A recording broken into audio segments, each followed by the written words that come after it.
আল্লাহর কথা শুনতেই হবে, মনোযোগ দিতেই হবে ভাইয়া।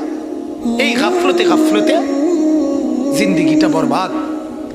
মসজিদে যায়, জুমা পড়ে, কিন্তু ছেলে পেলেদের চেহারায় ন্যূনতম কোনো পরিবর্তন নেই। এই যে যত ছেলে যত বখাটেই হোক, যত দুশ্চরিত্রই হোক, শুক্রবারে হলে তো যান, কথা বলেন, শুক্রবারেও তো যান, কিন্তু বদলায় না কা।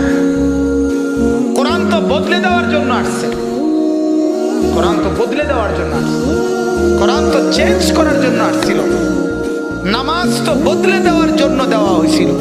ইন্নাস সালাতা তানহা আনিল ফাহশাই ওয়াল মুনকার, নামাজ তো বদলে দেওয়ার কথা, কিন্তু শুধুই যথাযথ আগ্রহ, যথাযথ মনোযোগ অথবা অশুদ্ধ কোরআন, অশুদ্ধ নামাজ, এর কারণে কোনো ফায়দা হয় না।